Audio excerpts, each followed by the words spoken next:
আমাকে শোনা যাচ্ছে তো ক্লিয়ার, তাই না? হ্যাঁ। আমি মিজানুর রহমানের একটি ভিডিওতে শুনেছি, বলেছেন মোহাম্মদ আয়সাকে বিয়ে করেছে সেই ব্যাপারে। বলতেছে, জিব্রাইলকে বলতেছে, জিব্রাইল আপনি যদি হন ঘটক, আল্লাহ যদি হয় কাজী, তাহলে আমি মোহাম্মদ বিয়েতে রাজি। আচ্ছা, ইসলাম ধর্মে এই জিব্রাইলের চরিত্রটা যদি আমাকে একটু জানাইতেন মাসুদ ভাই। জি মাসুদ ভাই। আহ, হ্যাঁ, মোহাম্মদ আসলে আমি মোহাম্মদকে একজন সুদক্ষ অভিনেতা বলবো। যে মোহাম্মদ আপনার একই সাথে আহ, নিজের রিয়েল আইডির পাশাপাশি দুটো ফেক আইডির চরিত্রে অভিনয় করেছে। মোহাম্মদের রিয়েল আইডি হচ্ছে আব্দুল্লাহ, মোহাম্মদ বিন আব্দুল্লাহ। আর মোহাম্মদের ফেক আইডি হচ্ছে একটা জিব্রাইল আর একটা হচ্ছে আল্লাহ। তো আল্লাহর কাছ থেকে মানে মোহাম্মদের ফেক আইডি আল্লাহর কাছ থেকে, মোহাম্মদের আর একটা ফেক আইডি জিব্রাইলের মাধ্যমে মোহাম্মদের কাছেই হচ্ছে ওহী আসতো। এবং মোহাম্মদ যেটা বলেছে যে আপনি যদি হন মানে এটা আর কি শিশু বিয়ে, আমরা তো বিষয়টা বুঝতেই পারি যে শিশু বিয়ে, একটা শিশুকে মোহাম্মদ বিয়ে করেছে আল্লাহর নাম ভাঙিয়ে, অর্থাৎ আল্লাহকে ব্যবহার করেছে মোহাম্মদ। কিন্তু মনে রাখবেন এটাই কিন্তু মোহাম্মদের প্রথম না। মোহাম্মদ তার সারাটা জীবনে অসংখ্যবার নিজে অসংখ্যবার ইয়ে নিজের যে করেছেন। এবং মাসুদ ভাই বিকৃত দুঃখিত, আমি কামনা। যদি একটু দর্শকদের বলে রাখি, যদি কেউ মোহাম্মদকে দেখতে চান, এই স্ক্রিনে দেখতে পাচ্ছেন মোহাম্মদ যে দুইজন নারীকে পেটাচ্ছে। এই ছিল এই মোহাম্মদ মোহাম্মদ মোহাম্মদ স্ক্রিনে থাকুক। জি মাসুদ ভাই, সরি। হ্যাঁ, তো মোহাম্মদ ছিল এরকমই একজন ব্যক্তি যে নিজের ব্যক্তিগত যৌন চরিত্র বা বিকৃত কামনা চরিতার্থ করার জন্য বারবার আল্লাহ এবং এই জিব্রাইলের চরিত্র অভিনয় করেছে। কথা ক্লিয়ার? আচ্ছা, আসাদ ভাইকে আমি একটা কথা শুভ। বলতে চাই। জি জি, আমি একটা কথা বলতে চাই আপনাকে। এই যে একটু আগে বললেন আপনি, যদি কোনো হিন্দুরা এই যে জয় শ্রীরাম বা হচ্ছে এগুলা বলে স্প্যাম করতে থাকে কমেন্ট বক্সে, তাহলে সে ধর্মকে আপনি ধুয়ে দিবেন। এটা বলার কারণে হয়তো বা কোনো মুসলিম আপনার কমেন্ট বক্সে স্প্যাম করতে পারে, সেক্ষেত্রে আপনি কি করতে পারেন? আজকে সোশ্যাল মিডিয়া প্ল্যাটফর্মে কথা বলেই প্রায় এক যুগ পার হয়ে গেল। তো সে যে নামই করুক না কেন, তাকে খুঁজে বের করা সে আসলে কে, আমি না দেখে কারোর ব্যাপারে অ্যাকশন নেই না। সে যে আইডি থেকে স্প্যাম করছে, আমি ওই অ্যাকাউন্টটাকে আমি কপি পেস্ট করলে বুঝতে পারি এটার পেছনে কে আছে। ওই যে এক যুগ বললাম, পার করে ফেলেছি। জি জি, আশা করবো এটা একটু দেখে আপনি। হ্যাঁ, আমি আমি আমি ওই যে ইসকনের যে লোকটা করে, সে যে আসলে ইসকন সেটা আমি কনফার্ম হয়েছে। তার ওই ইউটিউব থেকে তার অনেক নারী নক্ষত্র বের করতে পেরেছে। এটা আমাদের সেফটির জন্য অনেক কিছু খুঁজে বের করতে হয়। তো সেই ট্রেনিংগুলো এইসব বদমাইশদের ক্ষেত্রে কাজে লাগে। কারণ এইসব বদমাইশ যে ধর্ম থেকে পয়দা হয়, তাদের তো সেই ধর্মটাকে আমাকে একটু দেখতেই হবে। কারণ আমরা এই যে ইসলাম, অনেকে মনে করতে পারে ইসলামের এত সমালোচনা করি কেন, কারণ ইসলাম মানুষকে এই ধরনের বর্বর অসভ্য বানায়। যে কারণে আমাদের কি খাইয়ে দেয় কাজ নাই? কেন একটা একটা মানে কেন এই মুহূর্তে অনেকে বলে অন্য কোনো ধর্ম নিয়ে কথা বলেন না কেন? ইসলাম রে ভাই, ইসলাম নিয়ে তো কথা বলে শেষই করতে পারে না, এত বড় সন্ত্রাসের খনি। তো আবার যদি অন্যদিকে তাকাতে হয়, যদি কেউ মনে করে যে তার ধর্মটার একটু পচাইতে হবে, কারণ সেই যে সন্ত্রাসী বাইরে হয়েছে ওখান থেকে, তাহলে তো সেদিকে নজর দিতেই হবে, কেউ যদি বাধ্য আচ্ছা, করতে। আসাদ ভাই, আমি যদি আর একটু সময় নেই, যদিও আমি সরি, এটা ঠিক না। আচ্ছা, আপনি যখন নাস্তিক হয়েছেন, মানে এটা তো অনেক আগে, তখন এরকম মানে ছিল না সচরাচর। এখন যেরকম অনেকেই হচ্ছে, এরকম ছিল না। তো আপনার হওয়ার কারণটা কি ছিল ভাই মেইনলি?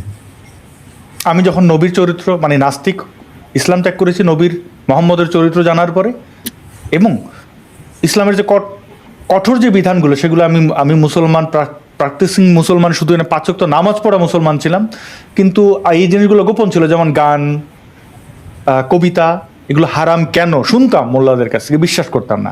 টেলিভিশন হারাম কেন দেখতাম, নামাজও পড়তাম, কিন্তু যখন এই সহি হাদিসগুলো পড়ছি, তখন আর কোনোভাবে মানে প্রথম হচ্ছে মোহাম্মদের চরিত্র শুনে আমি নিজের তবদা খেয়ে গেছি যে এই একাম একটা লোক নবীটা করতেই পারে না। তারপরে সহি হাদিস পড়ে যখন এটা প্রমাণ পাইছি, তারপরে সিরাত, এই আমাকে ইসলাম থেকে মুক্তি দিয়েছে ইসলামিক গ্রন্থগুলো। ধন্যবাদ কোরআনকে, ধন্যবাদ হাদিসকে। আচ্ছা আসাদ ভাই, আপনি ভালো থাকবেন। আর আমি আপনার আপনার মানে কারণগুলো আমি একটু ইউটিউবে জানার চেষ্টা করছি আর কি, কিছুটা রিসার্চ করছি, যদিও সত্য তথ্য পাইনি, তবুও আপনার কাছে এর জন্য প্রশ্ন করলাম। আচ্ছা, ভালো থাকবেন ভাই। অনেক ধন্যবাদ। না, আপনি গুগলে অনেক কিছু পাবেন না। ধরেন কেউ একজন দেখা গেল যে উইকিপিডিয়া লিখছেন, তো তিনি তার আমার সাথে কথা বলে লেখেন নাই, তো উনি ওনার মতো করে লিখছেন, যে ঠিক আছে অনেক ইনফরমেশনে আছে কিন্তু অনেকগুলো নাই। এবার বাদশাহ আপনি আছেন, আর সংক্ষেপে যদি একটা প্রশ্ন করেন।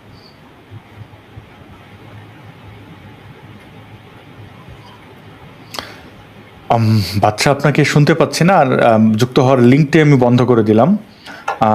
যে লিঙ্ক আছে ওই লিঙ্কে ঢুকলে এখন আর পাবেন না। এটাই বাচ্চা তিনি যুক্ত ছিলেন কিন্তু তিনি কথা বলেনি, তাকে বের করে দিলাম।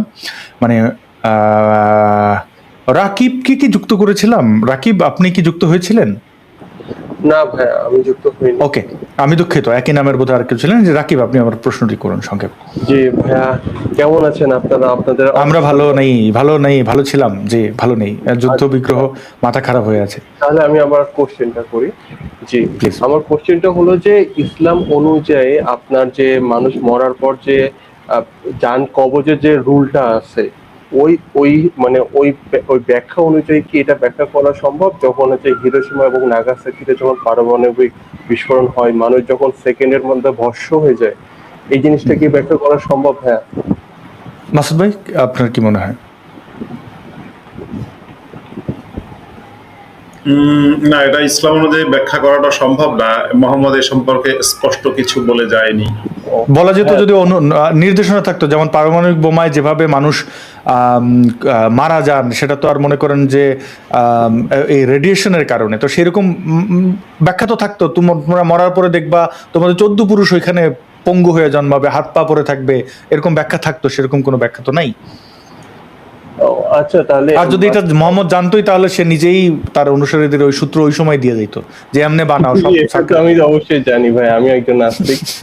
মাসুদ ভাই, একটা সিম্পল আরেকটা জিনিস ছিল যে আপনি তো একজন ইমামও ছিলেন। যদি মনে করেন এই কোশ্চেনটা আপনাকে ওই সময় কেউ করতো, তো যখন আপনি অ্যাকচুয়ালি নাস্তিক হন নাই, মানে এজ এ মুসলিম হিসেবে, তখন আপনি কিভাবে ব্যাখ্যা করতেন, মানে তেনাটা কিভাবে পেঁচাতেন এজ এ ইমাম? সুবহানাল্লাহ। এবার সে সময় কেউ আমাকে এই প্রশ্ন করেনি, কিন্তু যদি করতো হয়তো আমি উত্তরটা এরকম দিতাম যে আল্লাহ যে আজরাইলকে দায়িত্ব দিয়েছেন, আজরাইল অনেকগুলো সেক্টর খুলে বসে আছে, যে একসাথে 1 লক্ষ, একসাথে 2 লক্ষ মানুষের বাটন তার সামনে দেওয়া আছে। একটা সুইচ টিপ দিল, সাথে সাথে 2 লক্ষ মানুষ মারা গেল, কোথাও বা 1 লক্ষ মানুষ মারা গেল, এরকম কোনো বাটন আজরাইলের সামনে হয়তো আছে। তারপর যদি আপনার মুসল্লি বলতো যে না না, এখন তো এই যে তো আজরাইল না, এ তো অমুক দেশের প্রেসিডেন্ট, সে বাটন টিপসে পরমাণু বোমা ফাইটে গেছে, তখন আপনি কি বলতেন? এগুলো ওরা লুকিয়ে লুকিয়ে কোরআন পড়ে এগুলো আবিষ্কার করছে। হ্যাঁ, কোরআন পড়ে আবিষ্কার করেছে। এবং আজরাইলও তখন যখন আপনার হিরোশিমায় বোমা ফেললো, তখন আজরাইলের সাথে সাথে বাটন ধরে বসে থাকলো, যেই বোমাটা পড়লো সাথে সাথে আজরাইলের সুইচ টিপ দিল। ওকে রাকিব, অনেক ধন্যবাদ। এই আবিষ্কারের আপনি কথা মনে রাখেন যে লুকায় লুকায় কোরআন পড়ে ইহুদি নাসারারা সব আবিষ্কার করে ফেলে, আর মাসুদ ভাইরা ইমামতি ছেড়ে মানুষ হন, আর যারা ইমামতিতে থাকে তারা আর কিছুই করতে পারে না। ভাই, কোরআন পড়ে তো ভাই বিজ্ঞানের খোঁজ পায় না। যখন আমার প্যারেন্টসরা বলে যে বিজ্ঞান শিখতে চাইলে কোরআন পড়ো, কিন্তু কোরআনে যেই হাতে সেই গল্প কাহিনী, বিজ্ঞান কোথায় ভাই? এখন ঘটনা আছে, কোরআনে যত বিজ্ঞান আছে সেগুলো কিন্তু সেই ইহুদি নাসারা বা অন্য ধর্মের লোকেরা, তারাই সেই বিজ্ঞান খুঁজে পায়। যারা দিনরাত 24 ঘন্টা মাদ্রাসায় বসে বসে কোরআন পড়ে, কোরআন মুখস্থ করে, কোরআন গবেষণা করে, তারা কিন্তু একটা কি বলা যায়, একটা ঘড়ির একটা সুতা, মানে একটা সুতাও আবিষ্কার করতে পারেনি। তারা সুতা বানানোটা আবিষ্কার করতে পারলো না। কিন্তু যারা কোরআন পড়ে না তারাই কেন যেন কোরআন বোঝে। মানুষ কোরআন থেকে সব বিজ্ঞান কিন্তু আবিষ্কার করেছে নিউটন, আইনস্টাইন, জীবনে কোরআন পড়েনি, কিন্তু তারাই না লুকায় ধরলাম মাসুদ ভাই, লুকায় লুকায় পড়তেছে। তাহলে দর্শকদের কাছে একটা প্রশ্ন রাখি, মন খারাপের মধ্যেই সব প্রশ্ন করতে হয়। কোরআন থেকে আপনি বিজ্ঞানী হইতে হলে আপনাকে অমুসলিম হইতে হবে, ইহুদি নাসারা হইতে হবে। আবার ইহুদি নাসারা হইতে গেলে আপনি যখন ইসলাম ত্যাগ করে ইহুদি নাসারা হবেন বিজ্ঞানী হওয়ার স্বার্থে, তখন আপনার আবার গ্যাচাং, মানে আপনি তো তখন সাতিমে হয়ে যাবেন, মানে ইসলাম ত্যাগ করছেন, মুরতাদের শাস্তি কি আপনারা ইসলামে জানেন। তাহলে কোরআন থেকে যদি আপনি বিজ্ঞানী হইতেই চান, ইসলাম ত্যাগ করতে পারবেন না। আবার ইসলাম ত্যাগ না করে ইহুদিরা নাসারা না হইলে আপনার বিজ্ঞানী হইতে পারবেন না। সুতরাং মুসলমান থাকতে গেলে আপনাকে ওই মাসুদ ভাই বলেন না উল্টে আমি এটা পারি না, ওইরকম হয়ে থাকতেই হবে, কারণ আপনার বিজ্ঞানী হওয়া যাবে না, অমুসলিম হওয়া যাবে না। সুতরাং আপনার কিতাব আপনার কাছে রাখেন এবং আপনি খান, ঘুমান, মারা যান, পৃথিবীর অন্ন ধ্বংস করেন, এর বাইরে আর কিছু দেখতে পাচ্ছি না। রাকিব, আপনাকে ধন্যবাদ। আসাদ ভাই, ছোট্ট একটা লাস্ট রিকোয়েস্ট ছিল, কোশ্চেন না, জাস্ট একটা রিকোয়েস্ট ছিল। আসাদ ভাই, আমার রিকোয়েস্টটা এটা ছিল যে আপনি যে অনুষ্ঠানগুলো করছেন খুবই ভালো, বাট একটা অনুষ্ঠান আনলে খুবই ভালো হতো, যে যে ইসলামে বলে না যে স্বর্ণ যুগ, ইসলামে হচ্ছে সায়েন্টিস্ট ছিল অনেক আগে। শুনছিলাম যে তারা হচ্ছে মনে প্রাণে নাস্তিক ছিল এবং তাদের কারণে দেশ ছাড়া হয়েছে, এরকম বড় একটা কাহিনী ছিল। আপনি যদি ওই বিষয়ে ইস্তেহারের মতো যদি কোনো একটা প্রোগ্রাম নিয়ে আসতেন তাহলে আমাদের ব্যাখ্যা করতে খুবই ভালো হতো। চেষ্টা করব। ইশতেহার তো আসলে অনেক জটিল বিষয়, অনেকের চিন্তার একত্রিত করে সেটা যাচাই বাছাই, স্ক্রিপ্টিং, তারপরে ন্যারেশন, তারপরে এডিটিং। আমরা চেষ্টা করব, আমার প্ল্যাটফর্মে চেষ্টা করব, বা না হলে ইশতেহারের তো খিলাফতের ওই চ্যাপ্টারগুলোতে এরকম এগুলো থাকবে। যেমন আবু ইবনে সিনাকে নিয়ে গর্ব করা হয়, কিন্তু আবু ইবনে সিনা তিনি তো মুসলমান ছিলেন না। আবার এই যে পাকিস্তানের সেই নোবেল বিজয়ী মুসলমানকে বলা হয় তিনি তো আসলে মুসলমানদের হিসেবে মুসলমানই না, উনি তো আহমেদিয়া বা তাদের ভাষায় কাদিয়ানি। আবার মালালা ইউসুফজাইয়ের কথাই যদি বলেন, তো সে তো লেবাসে মুসলমান, ওই যে বাংলাদেশের ওই যে বৈষম্যবাদী নেত্রীদের মতো আর কি। তো এগুলো আসলে ইসলামের সাথে, আপনি ওই যে বললাম না আপনাকে, আসলে এই মানব সভ্যতার জন্য যদি কোনো কিছু অর্জন করতে হয় সেটা ইসলামের বাইরে যেয়ে করতে হবে। তবে আমি চেষ্টা করবো। রাকিব, আপনার পরামর্শের জন্য ধন্যবাদ। জি জি, আসি ভাই। আমরা দুর্জয় বিশ্বাসকে, আমাদের আর খুব বেশি গেস্ট নাই মাসুদ ভাই। দুর্জয় বিশ্বাস আপনি আছেন, এরপরে আর তিনজন আছেন। দুর্জয় বিশ্বাস, আপনার সংক্ষেপে যদি আপনার প্রশ্ন রাখেন।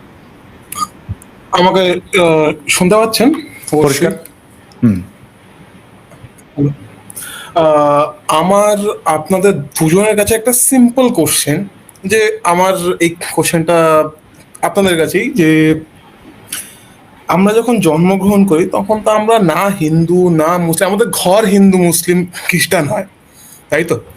আমরা যখন জন্মগ্রহণ করি তখন আমরা অ্যাজ আ হিউম্যান জন্মগ্রহণ করি, কিন্তু পরবর্তীতে আমাদের কোন ঘরে আমরা জন্মগ্রহণ করছি সেটার উপর ডিপেন্ড করে আমাদের ধর্মটা ঠিক হয়।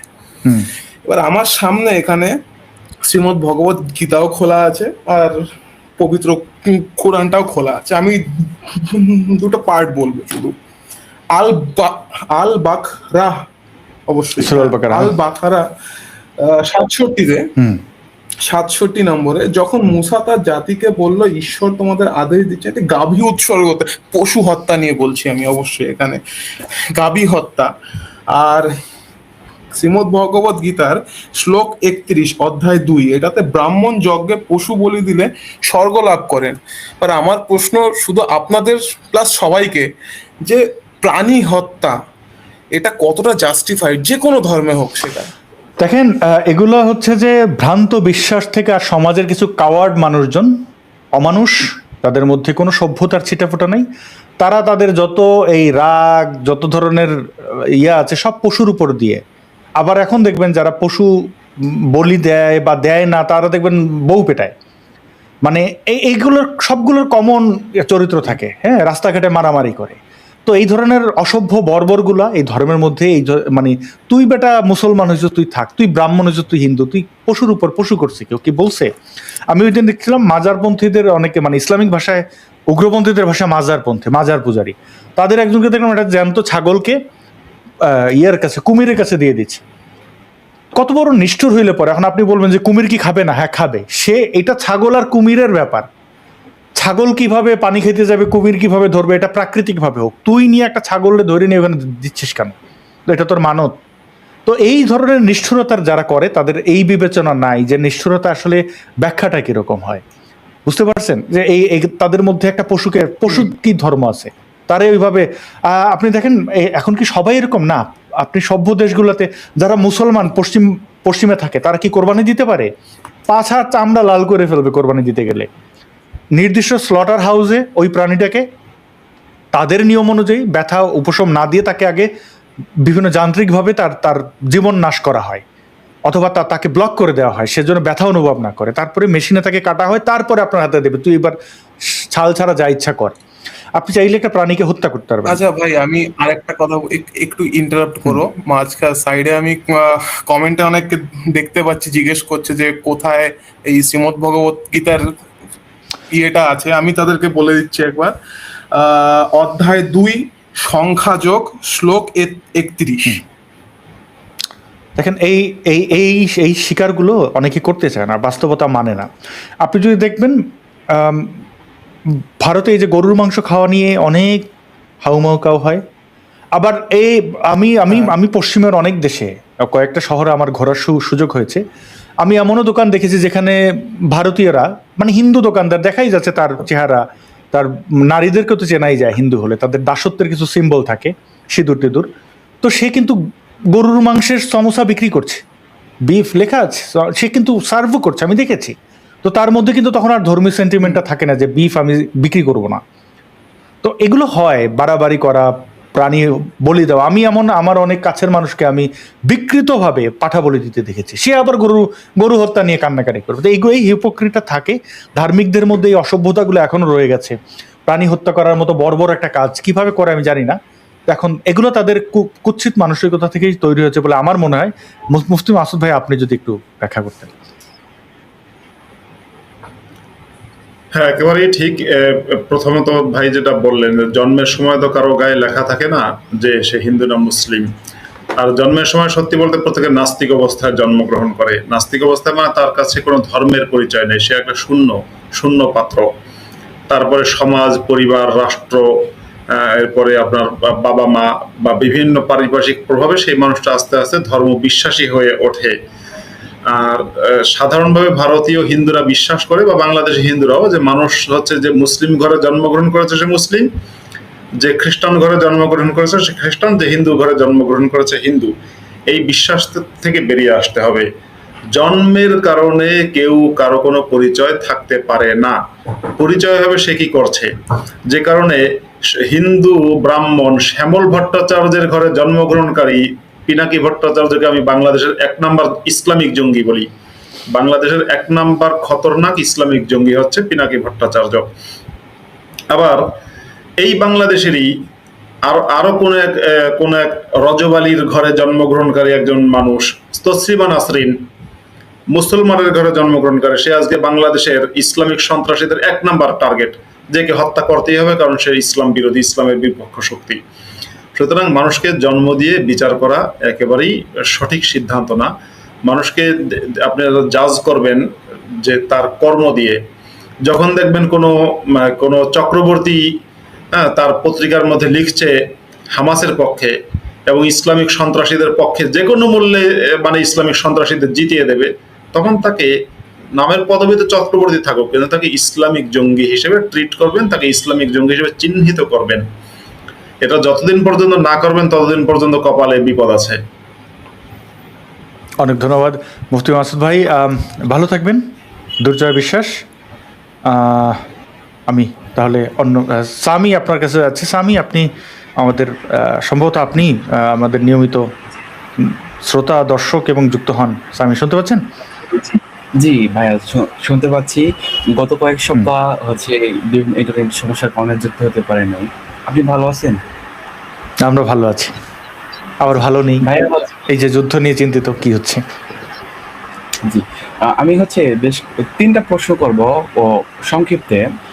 প্রথমটা কথা হচ্ছে যে কোরআনে যে হচ্ছে আরবি যে ল্যাঙ্গুয়েজটা আছে, প্রত্যেকটা ল্যাঙ্গুয়েজে যে 6টা করে ফ্রেমওয়ার্ক থাকে, তো ফ্রেমওয়ার্কের মধ্যে এই কোরআনের যেই হচ্ছে 6টা যে স্ট্যান্ডার্ড আছে, মুফতি আল মাসুদ ভাই, এটা কোন ইয়েতে পড়ে আর কি, মানে কোন স্ট্যান্ডার্ড পড়ে? A1, A2, B1, B2 না C1, C2, কোন ইয়েতে ধরে আর কি? মানে কোরআনের 6টা ল্যাঙ্গুয়েজ বলতে বুঝতে পারিনি আমি কি বলছেন। ভাষাতে হচ্ছে 6টা করে ফ্রেমওয়ার্ক থাকে না, এই 6টা ফ্রেমওয়ার্ক যে থাকে, তো কোরআনের যে আরবি একটা ভাষা, তো ওই ভাষার হচ্ছে স্ট্যান্ডার্ডটা কি লেভেলের? খুবই কঠিন বা খুবই মানে বিগিনার ফ্রেন্ডলি না অ্যাডভান্স লেভেল, এই বিষয়টা যদি বলতেন। দেখুন, কোরআনের যে আরবি সেটা হচ্ছে আজকে থেকে 1400 বছরের আরবি, মানে প্রাচীন আরবির মধ্যে পড়েছে, মোটামুটি প্রাচীন আরবি। আপনি আজকে থেকে 1400 বছর আগের বা 1000 বছর আগের কোনো বাঙালি লেখকের বাংলা কিছু যদি পড়েন, তা সেখানে দেখবেন যে শব্দগুলো যা বা শব্দের বানান টানান সবকিছুর মধ্যে এক ধরনের মানে আজকের সময়ের সাথে মেলে না। কোরআনেরটাও তাই। এবং কোরআন যখন মুহাম্মদ রচনা করেছে বা কোরআন যখন বানিয়েছে, তখন জবরদের পেশ ছিল না, তখন কোরআনের মধ্যে নোক্তা পর্যন্ত ছিল না। বায়ের নিচে 1 নোক্তা, তায়ের উপরে 2 নোক্তা। নোক্তা মানে হচ্ছে ফোঁটা, বিন্দু। আমরা যেমন বাংলা বয়ের নিচে একটা ফোঁটা থাকে না, মানে বয়ের নিচে ফোঁটা দিলে হয় র, হ্যাঁ, তারপরে এই যে ফোঁটাগুলো থাকে, এবার ডয়ের নিচে ফোঁটা দিলে সেটা হয় র। তো এইরকম আরবিতে অনেকগুলো বড় অক্ষরের মধ্যে ফোঁটা আছে, সেগুলো পর্যন্ত ছিল না। আর কোরআনের যে সাহিত্যমান সেটা হচ্ছে মধ্যম সারির একটা, মানে মধ্যম ক্যাটাগরির একটা সাহিত্যমান, এবং সেটা প্রাচীন আরবি, আধুনিক আরবি না। যে কারণে প্রাচীন আরবি, আধুনিক আরবির ভাষার ধরন আর কোরআনের যে আরবি, সেটার মধ্যে অনেকটাই পার্থক্য তৈরি হয়ে গেছে। আর হুজুররা যেটা দাবি করে থাকে ওটা বিশ্বাসের কারণে দাবি করে, কারণ বিশ্বাস মানুষকে অত অন্ধ করে দেয় যে সে অন্ধত্ব তাকে মানে ভাবতে বাধ্য করে কোরআনের মধ্যে বিজ্ঞান আছে। আবার কোরআনের মধ্যে ফেসবুক আবিষ্কারের তত্ত্ব আছে। একইভাবে বলে কোরআনের মধ্যে, কোরআন হচ্ছে সব সাহিত্যের 1 নম্বর সাহিত্যের বই। কোরআন যদি 1 নম্বর সাহিত্যের বই হয়, তাহলে এখনো পর্যন্ত আরবের নিরপেক্ষ মানুষেরা ইমরাউল কায়েসকে আরবি ভাষার শ্রেষ্ঠ সাহিত্যিক বলে, অথচ ইমরাউল কায়েস কিন্তু মোহাম্মদের আগের মানুষ। আশা করি বুঝতে পেরেছি। আমি জি জি ভাইয়া, বুঝতে পেরেছি। নেক্সট হচ্ছে আর একটা জায়গায় হচ্ছে কোশ্চেন ছিল, যেটা হচ্ছে এই আবু বকর বক্করকে মোহাম্মদ বলে নাই যে হচ্ছে আয়েশার সাথে মোহাম্মদের বিয়ের পরে বলছে যে হচ্ছে স্বপ্নে দেখেছিল। এই কথাটি কতটা সত্য? না, কথাটা সত্য নয়। মোহাম্মদ নিজেই আবু বকরকে বিয়ের প্রস্তাব দিয়েছে, যদিও বিয়ের বলা হয় প্রস্তাব মোহাম্মদের দিয়েছে, একজন কিন্তু হচ্ছে আত্মীয়, সে বলেন যে প্রথম স্বপ্নে প্রস্তাব দিয়েছে। দেখেছে, আল্লাহ দেখিয়েছে। এই কথা অনেকে দাবি করে। আল্লাহ স্বপ্নে দেখে না, আল্লাহ স্বপ্নে দেখিয়েছে এই কথাটা মোহাম্মদ বিয়ের আগে আবু বকরকে বলেনি। এটা মানে কোন বর্ণায় এটা পাওয়া যায় না। কিন্তু ওই কথাটা মোহাম্মদ আয়েশাকে বলেছিল বিয়ের পরে, এবং যথেষ্ট বড় হওয়ার পরে। আয়েশা তখন অনেকটাই বড় হয়েছে। সেই সময় আয়েশাকে বলেছিল, তোমাকে আমাকে আল্লাহ স্বপ্নে আমাকে দেখিয়েছিলেন। কিন্তু যখন মোহাম্মদ এই আবু বকরকে বিয়ের কথা প্রস্তাব দেয়, তখন বলেছিল যে আয়েশাকে বিয়ের কথা বলেছিল, তখন আবু বকর বলেছিল যে আয়েশা তো ছোট, আর আপনি তো আমার ভাই। তখন বলেছিল যে আয়েশা, তুমি তো আমার দিনী ভাই, রক্তের বন্ধনের ভাই না, দিনী ভাই, সুতরাং তাকে আমি বিয়ে করতে চাই, এই ধরনের বলেছিল। এখন আবু বকরকে বিয়ের আগেই স্বপ্নের কথা বলেছিল কিনা সেটা নিয়ে কয়েক রকমের বর্ণনা বা বিবরণ আছে। আচ্ছা, নেক্সট লাস্ট কোশ্চেন আশা করি হচ্ছে বুঝতে যে পেরেছেন। হ্যাঁ, মুসলমানই হচ্ছে খতনা, এটা হচ্ছে মোহাম্মদ কই থেকে পাইছিল? এটা কি তাদের যে পূর্বপুরুষ অন্যান্য ধর্ম থেকে কি নিয়ে এসেছিল, না হচ্ছে এই কই থেকে নিয়ে এসেছিল? এই খতনাটা ইহুদি ধর্ম থেকে কপি করা। ইহুদিরা খতনা করতো, তখনও করতো, এখনো ইহুদিরা খতনা করে। ওখান থেকে পুরোটা কপি পেস্ট করা। খতনার বিধানটা, খতনার হাদিস কিন্তু মোহাম্মদ বলেছে মদিনা যাওয়ার পরে, যখন ইহুদিদেরকে সে কাছ থেকে দেখেছে, ইহুদিদের খতনা প্রথা দেখেছে, তখন ততদিনে মোহাম্মদের তো খতনা করা ছিল না। মোহাম্মদেরটা আঁকাটা পিনাকি ভট্টাচার্যের মতোই। তো আঁকাটা মোহাম্মদ এই বুড়ো বয়সে কি কাটবে, আর কাটেনি। এই জন্য মোহাম্মদের সারা জীবনে একটা আঁকাটা ছোট মোহাম্মদ ছিল। তাহলে তো মোহাম্মদই তো পুরোপুরি মুসলমান হতে পারে নাই। মোহাম্মদ তো পুরোপুরি মুসলমান না। মোহাম্মদ যেভাবে আল্লাহর হুকুমকে ভায়োলেট করেছে বারবার, আমার মনে হয় অন্য কোনো মুসলমানরাও এত আল্লাহর হুকুমকে অমান্য করে না। আল্লাহ বলেছে বিয়ে করিস না, আর মোহাম্মদ আবার পরে বিয়ে করেছে। আল্লাহর হুকুমকে মোহাম্মদই ভায়োলেট করেছে অনেকবার। আর তাছাড়া মোহাম্মদের ওইটা কাটা ছিল না। কোনো মোহাম্মদের স্ত্রীরা কেউ বলেছে যে নবীর এটা কাটা ছিল? বলুক। বুঝলাম যদি একটা স্ত্রী থাকে সে না হয় সে না হয় ভয় পায়, বলতে পারে না। মোহাম্মদের যে 1 ডজন স্ত্রী ছিল, সাথে দাসীবাদী ছিল, তারা কেউ কি দেখাতে পারবে কোনো একটা হাদিস যে মোহাম্মদের কোনো একজন স্ত্রী বলেছে আমি নবীর ওইটা ধরে দেখেছি, ওটা কিন্তু কাটা ছিল? কেউ কিন্তু বলতে পারবে না, বলেনি কেউ। সুতরাং মোহাম্মদ এর ওটা কাটা ছিল না। না, হচ্ছে হুজুরেরা বলে ইসলামের যে হচ্ছে এই মুসলমান হতে গেলে হচ্ছে এই প্রথমে হচ্ছে মানে সুন্নত দিতে হবে। যদি কেউ কোনো হিন্দু প্রার্থী যদি ইসলাম ধর্ম গ্রহণ করতে চায় প্রাপ্তবয়স্ক, সেই ক্ষেত্রে তাকে কি হচ্ছে মানে মাঝখান বয়সে বা 30-35 বছর বয়সে এসে কি এই খতনাটা দিতে হবে? হ্যাঁ, এটা যেহেতু কোনো বয়স নির্ধারণ করা নেই, সেহেতু যে কোনো ব্যক্তি যখনই মুসলমান হবে তার কিন্তু ওটা খতনা দিতে হবে। কিন্তু খতনা দেওয়াটা একটা জিনিস জানিয়ে রাখি, খতনা দেওয়াটা কিন্তু ফরজ না, ওয়াজিবও না। সুন্নতে খতনা দেওয়া আছে, সুন্নতে মুআক্কাদা। বড় যেটা সুন্নতে মুআক্কাদা। সুন্নতে মুআক্কাদা এমন একটা সুন্নত যেটা করলে সওয়াব আছে, না করলে ছোটখাটো গুনাহ হয়। মানে একেবারে ফরজের মতো না, কিন্তু যতটা গুরুত্ব মুসলমানরা দিয়ে থাকে বাংলাদেশে, আসলে এটা অতটা গুরুত্বপূর্ণ কোনো আমল না, ওই সুন্নতে খতনা করা। কিন্তু যদি কেউ করতে চায়, যদি কেউ ইসলাম গ্রহণ করে, তার বয়স 90ও যদি হয়, তবু ওখান থেকে একটু হলেও কাটতে হবে। আচ্ছা, আসাদ ভাইয়া, এখন যে সুন্নতে খতনা এটা দিলে কি কোনো প্রকার কোনো শারীরিক বা কোনো প্রকার কোনো সমস্যা বা বিভিন্ন হচ্ছে ডাক্তার এই বিষয়ে আমি ডক্টর নই, এটা এটা এটা এটা চিকিৎসাবিদ ভালো বলতে পারবেন। আপনি যে কেউ চিকিৎসককে জিজ্ঞেস করতে পারেন, ধর্মনিরপেক্ষ চিকিৎসক হলে ভালো হয়। তো এটা যার প্রয়োজন আছে সে খতনা করবে, যার প্রয়োজন নেই সে করবে না। আসলে প্রয়োজন আছে কিনা আমি একটা ভালো টিপস দিব। জি, নীল ছবিগুলো দেখেন, আপনি মানে নীল ছবিতে বুঝতে পারবেন যে কার খতনা আছে কার না, খতনা দিলে কি হয় না দিলে কি হয়, আসলে খতনার বিধানটা কেন কি কাজে লাগে, মানে এই চামড়া থাকা বা না থাকা। আর যৌন কর্ম ছাড়া তো এটার আসলে তেমন কোনো ইম্প্যাক্ট নাই। আর যদি কারোর কোনো অসুবিধা হয়, কারোর চামড়া বেশি থাকে, তাহলে তার সেখানে ইনফেকশন হতে পারে। এটা পুরোটাই হচ্ছে যে চিকিৎসাবিদদের উপরে নির্ভর করে। আর যদি আপনার কিউরিয়াস মাইন্ড জানতে চায়, আপনি বিভিন্নভাবে গুগল টুগল করতে পারেন। এখন তার কারোর কাপড় খুলে দেখতে হয় না, বা কোনো নারীকেও জিজ্ঞেস করতে হবে না কিরকম। এনিওয়ে, আমরা যেহেতু আপনি ইসলামিক এই বিষয় নিয়ে এগুলো আপনি তো রিসার্চ করেছেন, এই বিষয়টা আপনি একবার বলছিলেন, দ্যাটস ওয়াই আমি আপনাকে এটা আস্ক করলাম।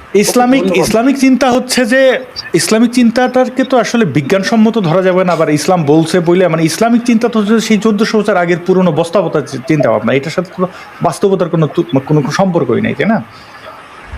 আচ্ছা, অনেক ধন্যবাদ সামি, আপনি ছিলেন আমাদের সাথে।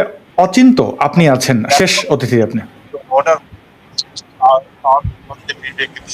হ্যালো, হ্যাঁ, দাদা আপনাদের দুজনের কাছে একটা অনুরোধ যে আপনাদের যে ভিডিওগুলো হয়, আমি কি মানে যে কিছু কিছু ট্রফিক আছে আমার ভীষণ ভালো লাগে, ওটা কাটিং যে কোনো করে কি জায়গায় আমি যে কোনো upload জায়গায় করতে যে পারি কোনো কি? ভিডিওর যে কোনো অংশ আপনি ব্যবহার করতে পারেন। হ্যাঁ, যাই হোক, আমি আজকে আপনাদের সঙ্গে বেশিক্ষণ সময় দিতে পারবো না, কারণ আমার কিছু রিলেটিভ জম্মুতে রয়েছে, যা পরিস্থিতি এখন। আমি দুঃখিত নতুন আপনার করে জন্য। আবার হ্যাঁ, যাত্রা আমি শুরু জম্মুতে হয়েছে। হামলার কথা শুনেছি। এটা শুনতেই পাচ্ছি। আমি দুঃখিত ভারতীয়দের কাছে, পাকিস্তানিদের হ্যাঁ। কাছে যে যুদ্ধটা থামলো না। আমি আশা করেছিলাম, লাইভের শুরুতে আমি খুব উচ্ছ্বাসিত উৎফুল্ল যাই হোক, ছিলাম। আপনার সম্পূর্ণ ভিডিও আমি প্রথম থেকে টোটালটা দেখি, 2.5 বছর ধরে রয়েছে। অনেক এর আগেও ধন্যবাদ। আমি লাইনে যুক্ত হওয়ার চেষ্টা করেছিলাম, কিন্তু পাইনি। দাদা, অনেক রাখছি। ধন্যবাদ, আপনার ভালো থাকবেন। হ্যাঁ, পরবর্তী অনেক সময়ে ধন্যবাদ। দীর্ঘ আচ্ছা, আলোচনা। তো এটাই হচ্ছে বিষয়। আমি অনেক উচ্ছ্বাসিত ছিলাম, উৎফুল্ল ছিলাম, কিন্তু এখন আমি অনেক হতাশ। যদিও এখান থেকে কয়েক হাজার কিলোমিটার দূরে থাকি, কিন্তু আমার মন তো পড়ে আছে ওই উপত্যকাতেই। তো আমি দুঃখ প্রকাশ করি। মাসুদ ভাই, আপনার কাছে শেষ একটা প্রশ্ন আমার পক্ষ থেকে, এটা দিয়ে যদি আপনি শেষ করেন। আমরা একটু আগে দেখলাম যে যে ভিডিওটা দেখলাম, একজন মোহাম্মদের মতো একজন নারী বিদ্বেষী কতিপয় নারীদেরকে পেটালেন শুধুমাত্র এই লঞ্চের সামনে গিয়ে ছবি কেন তারা তুলেছিলেন। দেখছেন এই লঞ্চের একদম সামনের দিকটা, সেখান থেকে পিটিয়ে তাদেরকে নামিয়ে দিল এবং মানুষ বলল ভালো হয়েছে। তৌহিদি জনতা, তৌহিদি চবর্গীয় জনতা। তো আমি আরেকটি ছবি দেখাতে চাই। সর্বশেষ আমি এটা দেখলাম যে ইসলামকে আসলে এইটা যে মানুষকে দেখেন রাস্তার মধ্যে মানুষের অধিকার, মানে রাস্তায় গাড়ি থামিয়ে তারা নামাজ পড়ছে, এই রাস্তার মধ্যে নোংরার মধ্যে তারা সিজদা দিচ্ছে, এই যে তৌহিদি জনতারা এবং এই গাড়িগুলো থামিয়ে এমার্জেন্সি ভাবে এটা করছে, এটার মাধ্যমে তারা মোহাম্মদ কি এরকমই করেছে, মানে মানুষের জীবন জানমালের ক্ষতি করে, মানুষকে বিরক্ত করে এই নামাজের মাধ্যমে কি আল্লাহ তাদের মনের আশা পূরণ করবে বলে এখানে ক্যাপশনে লেখা হচ্ছে, আল্লাহ তাদের মনের আশা পূরণ করুক, আমিন। এবং এখানে হাজার হাজার মানুষ, প্রায় 2.5 লাখ মানুষ এই ভিডিওটি দেখেছেন এবং সবার খুব উচ্ছ্বাসিত। কেউ কেউ আবার ঠিক করেছে শাহবাগ ব্লক করে এগুলোর সাথে তুলনা দিচ্ছে। আপনি কি বলবেন এই ইসলামের ব্যাপারে? আপনি বলে যদি একটু শেষ করতেন, এই চবর্গীয়দের ইসলাম, এবং এটাই কি মোহাম্মদের ইসলাম কিনা? না, এবার মোহাম্মদের সময় মোহাম্মদ যুদ্ধ করতে গেলে তখন যুদ্ধের ময়দানে বা বিভিন্ন জায়গায় তখন মোহাম্মদ নামাজ পড়তে, এটা ঠিক, কারণ মোহাম্মদ তো সারা জীবন যুদ্ধ করেছে বহুবার। তা সুতরাং যুদ্ধ করতে গেলে রাস্তায় কিংবা আপনার মাঠে বা পাহাড়ের চিপায় কোনো বিভিন্ন জায়গায় নামাজ পড়েছে। কিন্তু আজকের পৃথিবীর মুসলিমদের মধ্যে একটা ট্রেন্ড হয়ে গেছে, ওই নিজেকে মুসলিম হিসেবে দেখানোর জন্য এবং নামাজি হিসেবে প্রমাণ করার জন্য ভারত সহ সারা বিশ্বের বিভিন্ন অমুসলিম সংখ্যাগরিষ্ঠ দেশেও, মুসলিম সংখ্যাগরিষ্ঠ দেশেও এরা কি করে, শুধু আরব দেশগুলো বাদে যেখানে সেখানে নামাজ পড়ে, এটা দিয়ে ইসলামকে দেখাতে চায় যে দেখো আমরা মুসলিমরা এখানে আছি, এরকম একটা মানসিকতা। এই জিনিসটা মোহাম্মদের সময় ছিল না, কিন্তু এটা নতুন করে মুসলিমদের মধ্যে দেখা যাচ্ছে। সবাই ভালো থাকুক। বিশেষ করে কাশ্মীরের অবস্থা শুনছি ভালো না, গুজরাটের অবস্থা শুনছি ভালো না। বিভিন্ন মন্দির, অমুসলিমদের যে ধর্মীয় উপাসনালয়গুলোকে অ্যাটাক করছে ইসলামিক সন্ত্রাসী যারা, এই যে পাকিস্তানেরা তো ইসলামিক সন্ত্রাসবাদী বিশ্বাস করে। এবং সবার সুস্থতা কামনা করি, এবং এই সিজ ফায়ার লঙ্ঘন করে পাকিস্তান যে কাজটা করেছে তাতে এখন ভারত কিভাবে রিটালিয়েট করবে, এবং পশ্চিমারা যারা মধ্যস্থতা করতে এসেছিল, বিশেষ করে ডোনাল্ড ট্রাম্প, তো তিনি ইউএস প্রেসিডেন্ট, তো তিনি আসলে এখন কিভাবে নেবেন। তিনি মিডিয়েটর হিসেবে খুব উচ্ছ্বাসিত হয়ে টুইটারে পোস্ট করেছিলেন। আমি ভাবলাম আমেরিকা যেহেতু পাকিস্তানের এক প্রকার জন্ম না দিলেও এক প্রকার তাত্ত্বিক বাবা মনে করে পাকিস্তানিরা, দান খয়রাত ওখান থেকে বেশি পায়, তো মনে হচ্ছে যে পাকিস্তানকে বোধহয় আমেরিকা নিয়ন্ত্রণ করতে পারলো এই ইয়ে থেকে। অনেকেই বলতে পারেন যে ভারত আক্রমণ করেছে পাকিস্তান প্রথম, কথাটি সত্য নয়। পাকিস্তান প্রথম এই যে পেহেলগামে হামলাটার মাধ্যমেই ভারতকে বাধ্য করেছে এটার পাল্টা হামলা দিতে, এবং সেই পাল্টা হামলা করার ক্ষেত্রে যে নাম সিঁদুর, এটাকেও আমি খুব যথাযথ উপযুক্ত মনে করি, এবং ভারত পাকিস্তানের উভয় দেশেরই নাগরিকদের জন্য শুভকামনা করি। যুদ্ধবিগ্রহ থেকে আপনারা কাটিয়ে উঠুন, এবং বাংলাদেশের অতি উৎসাহীদেরকেও আমি বলি শান্ত হওয়ার জন্য। এই পর্যন্ত অনেকটাই শান্ত মনে হয়েছে বাংলাদেশের মবন্নয়ক, ইউনুস গ্যাং সবাই মোটামুটি ধৈর্যের, আমি বলবো যে ভালোই ছিল, কিন্তু সামনে কি হবে জানি না। যুদ্ধ সব জায়গায় ছড়িয়ে না পড়ুক। মাসুদ ভাই, আপনার জন্য শুভকামনা, বেঁচে থাকাটা জরুরি। হ্যাঁ, আপনার জন্য শুভকামনা। ভালো থাকবেন সবাই, ভালো থাকুক ভারতের মানুষেরা, ভালো থাকুক পাকিস্তানের শান্তিকামী মানুষেরাও। জি, দর্শক বন্ধু, আপনাদের শুভরাত্রি জানিয়ে শেষ করছি। শুভ সময়।